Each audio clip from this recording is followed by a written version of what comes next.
3 experienced people left a functioning winter shelter in 50 below zero temperatures. They didn't take supplies. They didn't try to come back. This is an unresolved search and rescue case. I've worked search and rescue in Alaska for 11 years, long enough to know when a case follows procedure and when it doesn't. Disappearances here aren't unusual.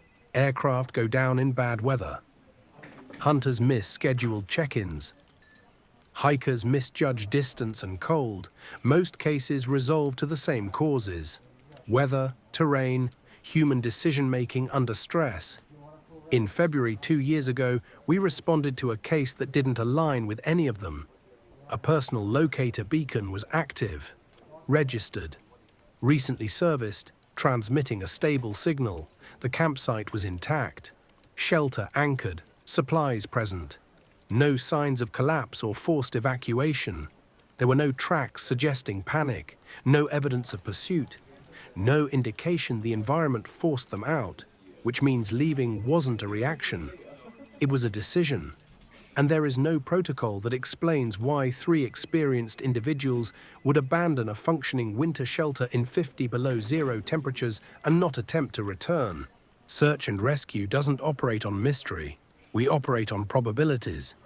Environmental modeling, human behavior under stress. Cold behaves predictably. So does fatigue. So does fear. Lost people don't move randomly. They follow terrain, wind direction, water flow. In winter conditions, we expect hypothermia within a defined time window. In whiteout conditions, disorientation. In forested terrain, shelter attempts.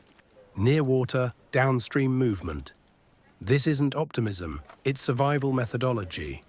If you start treating cases as inexplicable, decision-making slows, and hesitation kills more people in Alaska than exposure ever has. I've recovered bodies frozen into riverbanks, tracked single footprints until they collapsed in the snow, found boots meters apart, classic late-stage hypothermia behavior. Those cases are difficult, but they are coherent. Even fatal outcomes follow logic, which is why this case stood out immediately. By every SAR metric we use, location, equipment, experience, weather modeling, this situation should not have escalated beyond a controlled extraction. The call came in at 3:17 a.m. That wasn't unusual. What was unusual was the source. A civilian personal locator beacon, standard model, registered. Battery replaced less than 6 months prior.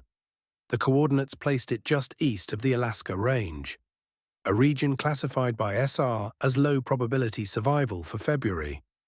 That classification isn't subjective. It's based on exposure models, wind shear, and lack of shelter. At those temperatures, if a beacon is activated, we assume injury or imminent physiological failure. We mobilized within 20 minutes, 2 ground snow teams, 1 aerial unit pending weather clearance. The subject profile arrived while we geared up. 3 individuals, all experienced, a wildlife biologist, a backcountry pilot, a local guide raised in that region. Not tourists, not recreational hikers. At first, I assumed delayed exposure panic, a bad decision made quietly. That assumption lasted about 10 minutes. By the time we reached the coordinates, the beacon was still transmitting. Steady signal, no power sag, no intermittent dropout. In that cold, batteries degrade fast. This one behaved like it was operating at room temperature. The camp showed no distress. Tent secured. Snowdrift patterns indicated it hadn't been disturbed recently. Food, fuel, and sleeping systems intact. No blood, no torn material, no reason to evacuate. The beacon was found upright, manually activated, placed deliberately. You don't activate a locator beacon casually. You don't leave it behind unless you expect help to arrive. And you don't walk away from it unless staying feels like the wrong option. We initiated a radius search immediately. Canine units were deployed early in the search. The dogs picked up scent inside the campsite area, but showed no sustained trail beyond it. There was no directional pull, no scent continuity, No indication of movement that could be followed. Handlers classified the result as non-actionable, not because nothing had happened, but because the scent did not form a usable search vector. Physical tracks were later identified visually. They extended beyond the campsite, but did not correspond to any scent trail. 3 sets, leaving together. No running, no dragging, no hesitation markers. They weren't following terrain. They weren't moving toward shelter. They walked directly into open exposure. Approximately 60 meters from the camp, the tracks stopped. Not eroded, not drifted over, not disturbed by animals. They ended. By every SAR model we use, those individuals should have been located within the first 12 hours. They were not. At first, the case was classified as an environmental loss. That classification didn't hold. Back at base, I reviewed internal SAR logs going back 10 years. Cases closed as presumed hypothermia, environmental exposure, insufficient evidence for recovery. Same region, same terrain band, different years. The similarities weren't dramatic. Active beacons, camps left intact, tracks that ended without transition. Professionals, people trained to endure cold and isolation. What stood out wasn't just how people disappeared. It was how consistently their decisions failed to match what hypothermia, panic, or exhaustion produces. Panic leaves evidence, dropped equipment, erratic movement, directional changes. These tracks showed none of that. Stride length remained consistent. Spacing stayed even. Movement was synchronized. 3 people, 1 decision, executed at the same time. Hypothermia fragments judgment. It doesn't unify it. One analyst suggested cognitive fixation under stress. I understand the theory, but fixation doesn't explain leaving warmth for exposure without any attempt to correct course. This wasn't survival behavior. It looked like relocation, and there's no clean language for that in our reports. We revisited the site 3 days later, daylight, clear weather, -42. I stood where the beacon had been placed and counted to 10 out loud. My voice didn't travel the way it should have. We ran follow-up assessments, ground-penetrating radar, thermal mapping, soil density analysis. No crevasses, no sinkholes, no geothermal activity, nothing capable of removing 3 adults without surface disruption. But responders noted the same sensory irregularities. Sound behaved inconsistently. Wind was present, but felt distant. Footsteps lacked normal reverberation, shortened, muted. One technician said the area didn't echo correctly. Echo is physics. It doesn't fail selectively. Several individuals declined to give formal statements.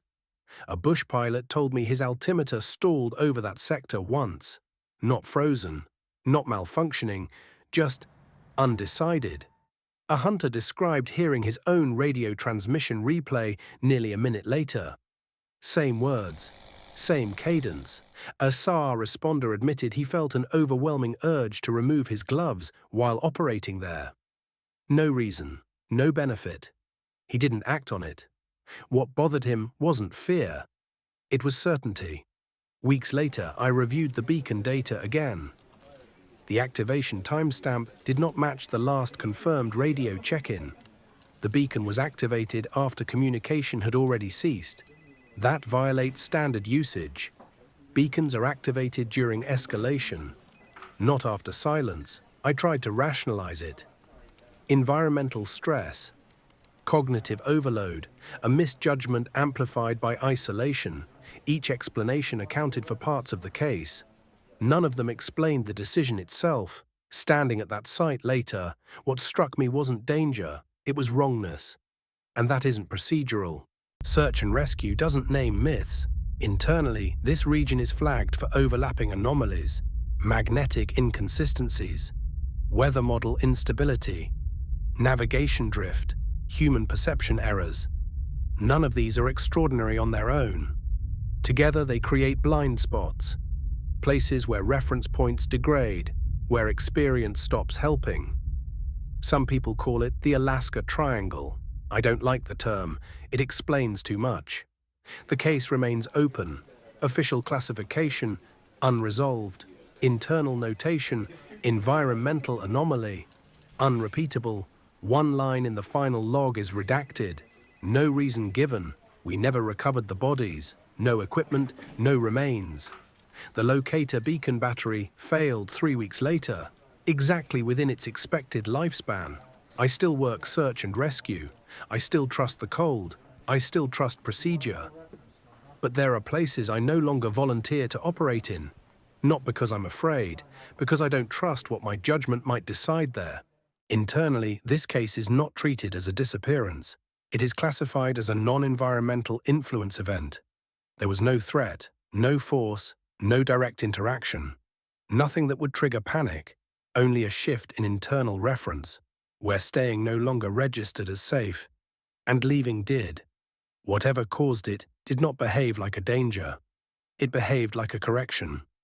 People think Alaska kills you quickly. Sometimes it doesn't. Sometimes it changes what your mind recognizes as safe. And there is no protocol for that.